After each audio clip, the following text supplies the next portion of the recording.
ಅಧ್ಯಾಯ 1ಕ್ಕೆ ಸ್ವಾಗತ. 100 ಇಯರ್ಸ್ ವಾರ್, ಫ್ರೆಂಚ್, ಗೇರ್ ದ ಸೆಂಟ್ ಅನ್ಸ್, 1337 ರಿಂದ 1453, ಇಂಗ್ಲೆಂಡ್ ಮತ್ತು ಫ್ರಾನ್ಸ್ ಸಾಮ್ರಾಜ್ಯಗಳ ನಡುವಿನ ಸಂಘರ್ಷ ಮತ್ತು ಮಧ್ಯಯುಗದ ಕೊನೆಯಲ್ಲಿ ಫ್ರಾನ್ಸ್ನಲ್ಲಿ ನಡೆದ ಅಂತರ್ಯುದ್ಧವಾಗಿದೆ. ಇದು ಡಚಿ ಆಫ್ ಅಕ್ವಿಟೈನ್ನ ಮೇಲಿನ ಊಳಿಗಮಾನ್ಯ ವಿವಾದಗಳಿಂದ ಹೊರಹೊಮ್ಮಿತು ಮತ್ತು ಇಂಗ್ಲೆಂಡ್ನ ಎಡ್ವರ್ಡ್ III ಮಾಡಿದ ಫ್ರೆಂಚ್ ಸಿಂಹಾಸನದ ಹಕ್ಕನ್ನು ಪ್ರಚೋದಿಸಿತು. ಯುದ್ಧವು ವಿಶಾಲವಾದ ಮಿಲಿಟರಿ, ಆರ್ಥಿಕ ಮತ್ತು ರಾಜಕೀಯ ಹೋರಾಟವಾಗಿ ಪಶ್ಚಿಮ ಯುರೋಪಿನಾದ್ಯಂತದ ಬಣಗಳನ್ನು ಒಳಗೊಂಡಿತ್ತು, ಎರಡೂ ಕಡೆಗಳಲ್ಲಿ ಉದಯೋನ್ಮುಖ ರಾಷ್ಟ್ರೀಯತೆಯಿಂದ ಉತ್ತೇಜಿಸಲ್ಪಟ್ಟಿತು. ಯುದ್ಧದ ಅವಧಿಯು ಸಾಮಾನ್ಯವಾಗಿ 116 ವರ್ಷಗಳಲ್ಲಿ ನಡೆಯುತ್ತಿದೆ ಎಂದು ಪಟ್ಟಿ ಮಾಡುತ್ತದೆ. ಆದಾಗ್ಯೂ, ಇದು ಬ್ಲ್ಯಾಕ್ ಡೆತ್ ಮತ್ತು ಹಲವಾರು ವರ್ಷಗಳ ಕದನಗಳಂತಹ ಬಾಹ್ಯ ಅಂಶಗಳಿಂದ ಆಗಾಗ್ಗೆ ಅಡ್ಡಿಪಡಿಸುವ ಮಧ್ಯಂತರ ಸಂಘರ್ಷವಾಗಿತ್ತು. 100 ವರ್ಷಗಳ ಯುದ್ಧವು ಮಧ್ಯಯುಗದಲ್ಲಿ ಗಮನಾರ್ಹ ಸಂಘರ್ಷವಾಗಿತ್ತು. ಯುದ್ಧದ ಸಮಯದಲ್ಲಿ, ಎರಡು ಪ್ರತಿಸ್ಪರ್ಧಿ ರಾಜವಂಶಗಳ 5 ತಲೆಮಾರುಗಳ ರಾಜರು ಫ್ರಾನ್ಸ್ನ ಸಿಂಹಾಸನಕ್ಕಾಗಿ ಹೋರಾಡಿದರು, ಅದು ಪಶ್ಚಿಮ ಯುರೋಪ್ನಲ್ಲಿ ಪ್ರಬಲ ಸಾಮ್ರಾಜ್ಯವಾಗಿತ್ತು. ಯುರೋಪ್ ಇತಿಹಾಸದ ಮೇಲೆ ಯುದ್ಧವು ಶಾಶ್ವತವಾದ ಪರಿಣಾಮವನ್ನು ಬೀರಿತು. ಎರಡೂ ಕಡೆಯವರು ಮಿಲಿಟರಿ ತಂತ್ರಜ್ಞಾನ ಮತ್ತು ತಂತ್ರಗಳಲ್ಲಿ ನಾವೀನ್ಯತೆಗಳನ್ನು ತಯಾರಿಸಿದರು, ವೃತ್ತಿಪರ ಸ್ಟ್ಯಾಂಡಿಂಗ್ ಆರ್ಮಿಗಳು ಮತ್ತು ಫಿರಂಗಿದಳಗಳು ಸೇರಿದಂತೆ ಯುರೋಪಿಯನ್ ಯುದ್ಧವನ್ನು ಶಾಶ್ವತವಾಗಿ ಬದಲಾಯಿಸಿದವು. ಸಂಘರ್ಷದ ಸಮಯದಲ್ಲಿ ತನ್ನ ಉತ್ತುಂಗವನ್ನು ತಲುಪಿದ ಅಶ್ವದಳವು ತರುವಾಯ ನಿರಾಕರಿಸಿತು. ಬಲವಾದ ರಾಷ್ಟ್ರೀಯ ಗುರುತುಗಳು ಎರಡೂ ರಾಜ್ಯಗಳಲ್ಲಿ ಬೇರೂರಿದವು, ಅದು ಹೆಚ್ಚು ಕೇಂದ್ರೀಕೃತವಾಯಿತು ಮತ್ತು ಕ್ರಮೇಣ ಜಾಗತಿಕ ಶಕ್ತಿಗಳಾಗಿ ಹೊರಹೊಮ್ಮಿತು. 100 ವರ್ಷಗಳ ಯುದ್ಧ ಎಂಬ ಪದವನ್ನು ನಂತರದ ಇತಿಹಾಸಕಾರರು ರಾಜವಂಶಕ್ಕೆ ಸಂಬಂಧಿಸಿದ ಘರ್ಷಣೆಗಳನ್ನು ಒಳಗೊಳ್ಳಲು ಐತಿಹಾಸಿಕ ಅವಧಿಯನ್ನು ಅಳವಡಿಸಿಕೊಂಡರು, ಇದು ಯುರೋಪಿಯನ್ ಇತಿಹಾಸದಲ್ಲಿ ಸುದೀರ್ಘವಾದ ಮಿಲಿಟರಿ ಸಂಘರ್ಷವನ್ನು ನಿರ್ಮಿಸಿತು.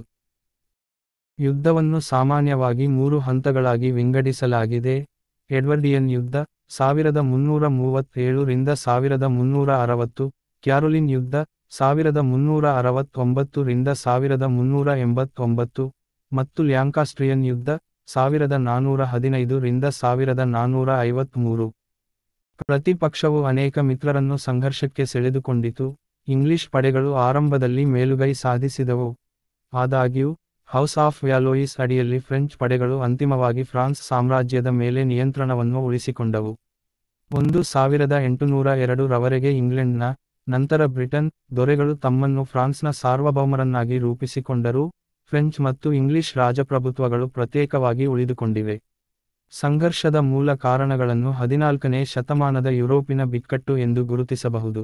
ಯುದ್ಧದ ಏಕಾಏಕಿ ಫ್ರಾನ್ಸ್ ಮತ್ತು ಇಂಗ್ಲೆಂಡ್ ರಾಜರ ನಡುವೆ ಭೂಪ್ರದೇಶದ ಮೇಲೆ ಕ್ರಮೇಣ ಉದ್ವಿಗ್ನತೆಯಿಂದ ಪ್ರೇರೇಪಿಸಲ್ಪಟ್ಟಿತು. ಅಧಿಕೃತ ನೆಪವು ಕ್ಯಾಪೆಟಿಯನ್ ರಾಜವಂಶದ ನೇರ ಪುರುಷ ರೇಖೆಯ ಅಡಚಣೆಯಾಗಿದೆ.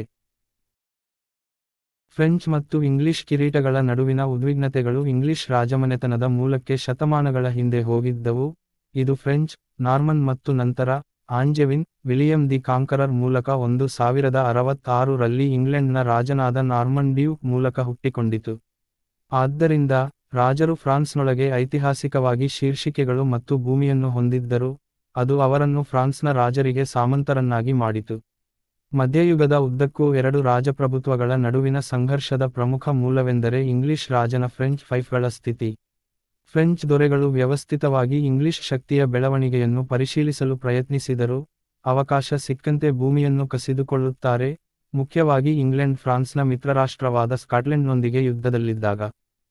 ಫ್ರಾನ್ಸ್ನಲ್ಲಿನ ಇಂಗ್ಲಿಷ್ ಹಿಡುವಳಿಗಳು ಗಾತ್ರದಲ್ಲಿ ಬದಲಾಗಿದ್ದವು, ಕೆಲವು ಹಂತಗಳಲ್ಲಿ ಫ್ರೆಂಚ್ ರಾಜಮನೆತನದ ಡೊಮೇನ್ ಅನ್ನು ಸಹ ಕುಬ್ಜಗೊಳಿಸಿತು. 1337 ರ ಹೊತ್ತಿಗೆ, ಗೆನ್ನೆ ಮತ್ತು ಗ್ಯಾಸ್ಕೋನಿ ಮಾತ್ರ ಇಂಗ್ಲಿಷ್ ಆಗಿದ್ದರು. 1328 ರಲ್ಲಿ, ಫ್ರಾನ್ಸ್ನ ಚಾರ್ಲ್ಸ್ IV ಯಾವುದೇ ಪುತ್ರರು ಅಥವಾ ಸಹೋದರರಿಲ್ಲದೆ ನಿಧನರಾದರು ಮತ್ತು ಹೊಸ ತತ್ವ, ಸ್ಯಾಲಿಕ್ ಕಾನೂನು, ಸ್ತ್ರೀ ಉತ್ತರಾಧಿಕಾರವನ್ನು ಅನುಮತಿಸಲಿಲ್ಲ. ಚಾರ್ಲ್ಸ್ನ ಹತ್ತಿರದ ಪುರುಷ ಸಂಬಂಧಿ ಇಂಗ್ಲೆಂಡ್ನ ಅವನ ಸೋದರಳಿಯ ಎಡ್ವರ್ಡ್ III, ಅವರ ತಾಯಿ ಇಸಾಬೆಲ್ಲಾ ಚಾರ್ಲ್ಸ್ನ ಸಹೋದರಿ. ರಕ್ತದ ಸಾಮೀಪ್ಯದ ನಿಯಮದಿಂದ ಇಸಾಬೆಲ್ಲಾ ತನ್ನ ಮಗನಿಗೆ ಫ್ರಾನ್ಸ್ನ ಸಿಂಹಾಸನವನ್ನು ಪ್ರತಿಪಾದಿಸಿದರು, ಆದರೆ ಫ್ರೆಂಚ್ ಕುಲೀನರು ಇದನ್ನು ತಿರಸ್ಕರಿಸಿದರು. ಇಸಾಬೆಲ್ಲಾ ಅವರು ಹೊಂದಿರದ ಹಕ್ಕನ್ನು ರವಾನಿಸಲು ಸಾಧ್ಯವಿಲ್ಲ ಎಂದು ಸಮರ್ಥಿಸಿಕೊಂಡರು. ಫ್ರೆಂಚ್ ಬ್ಯಾರನ್ಗಳ ಸಭೆಯು ಎಡ್ವರ್ಡ್ಗಿಂತ ಸ್ಥಳೀಯ ಫ್ರೆಂಚ್ ಕಿರೀಟವನ್ನು ಪಡೆಯಬೇಕೆಂದು ನಿರ್ಧರಿಸಿತು. ಸಿಂಹಾಸನವು ಚಾರ್ಲ್ಸ್ನ ಪಿತೃಪಕ್ಷದ ಸೋದರ ಸಂಬಂಧಿ ಫಿಲಿಪ್, ಕೌಂಟ್ ಆಫ್ ವ್ಯಾಲೋಯಿಸ್ಗೆ ವರ್ಗಾಯಿಸಲ್ಪಟ್ಟಿತು. ಎಡ್ವರ್ಡ್ ಪ್ರತಿಭಟಿಸಿದರು ಆದರೆ ಅಂತಿಮವಾಗಿ ಸಲ್ಲಿಸಿದರು ಮತ್ತು ಗ್ಯಾಸ್ಕೋನಿಗೆ ಗೌರವ ಸಲ್ಲಿಸಿದರು.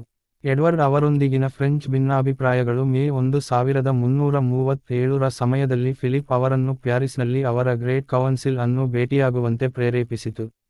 ಗ್ಯಾಸ್ಕೋನಿಯನ್ನು ಮತ್ತೆ ಫಿಲಿಪ್ನ ಕೈಗೆ ತೆಗೆದುಕೊಳ್ಳಬೇಕೆಂದು ಒಪ್ಪಿಕೊಳ್ಳಲಾಯಿತು, ಇದು ಎಡ್ವರ್ಡ್ಗೆ ಫ್ರೆಂಚ್ ಸಿಂಹಾಸನಕ್ಕಾಗಿ ತನ್ನ ಹಕ್ಕನ್ನು ನವೀಕರಿಸಲು ಪ್ರೇರೇಪಿಸಿತು, ಈ ಬಾರಿ ಶಸ್ತ್ರಾಸ್ತ್ರಗಳ ಬಲದಿಂದ. ಅಧ್ಯಾಯ 2 ಮುಂದುವರಿಯುತ್ತದೆ.